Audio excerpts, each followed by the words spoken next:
Sanjay and Marissa, thank you for joining me today. Sanjay, what do we mean when we say big data? Well, big data is all the rage nowadays, and it can mean many things to many people. But in its simplest form, it's a lot of data, almost too much data, and we don't know what to do with it. In a simple sense, take a look at your email, right? People can communicate with you in multiple ways. They can communicate with you via your work email, via your home email, via an instant message. They could leave a voicemail on your home phone, on your work phone, on your mobile phone. There's so much information, it's very difficult to keep abreast even of that information that's targeted directly for you. Now let's expand that. For a company, there is so much information being stored inside their network, financial information, purchase order information, and there's so much information being talked about them online, in blogs, in news organizations, in Twitter, and these other data feeds that come out there. How do you get a handle of all of this? One of the interesting things is that a lot of scientists have looked, data scientists have looked at how much social media and big data sort of exists in the world.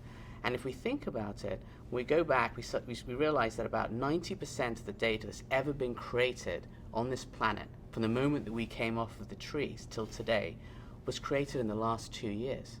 How do we get our hand around that information? That's the challenge of big data. Sanjay, one thing I think executives struggle with is how to filter out the key information that could lead to a crisis from all the rest of the information, which might simply be noise. Correct. And part of the problem is a lot of executives start with the data that they have today. And they see all of this information, and it is scary. Where do you start? We'd like to take a different approach. What we suggest is that the executive bring their team together, their key suppliers, their key executives, their key individuals throughout the globe, and from different departments within their organization, and paint a picture of what's critical to an organization's operations. How does an organization make money? What's its supply chain?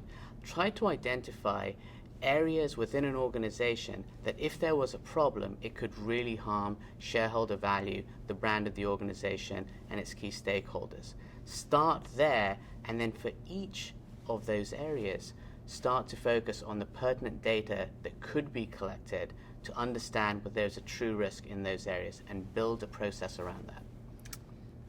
I think supply chain provides a perfect example of how you can sort of dip a toe in the water of big data. Companies have global complex supply chains. They move at the speed of light. Just in time is still very much a process that most companies use in order to squeeze all the efficiency and the effectiveness you can out of your supply chain.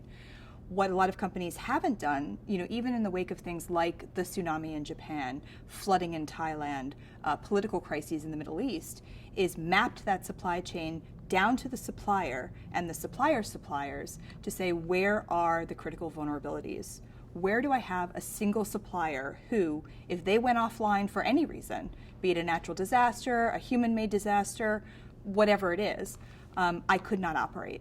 So if you start with the organization's vulnerabilities, as Sanjay said, you can then feed the data in to make sure that you're tracking the sensitivity of those vulnerabilities. Then you can take a step back and say, well, that single source supplier is in a country that's prone to natural disasters. What is my plan? And really a lot of this is about having a plan, and the data feeds the execution of that plan. We hear about big data all the time. Why are we hearing about this now? What has changed to create this new era of big data? A number of things have changed, Kristin. One of them is that we're going through an industrial revolution of our time in the information analytics world. We are producing more data today than at any point in our history.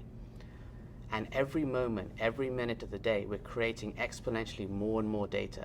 That is more and more data that we could use effectively to help grow our businesses, but also more and more information that could be used against us by a regulator, by a litigator, by our competition.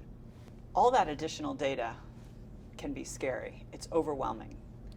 How can companies address that wealth of information? The first thing they're trying to figure out is, how do I monetize this? How do I use this to connect with my customers, to develop new products, to grow my revenue streams, and to segment my customers in meaningful ways? And that's really been the focus of big data for a long time. What we're seeing is an increased focus on understanding the risks that a companies face. And this is where big data provides a unique opportunity to CEOs and to their clients.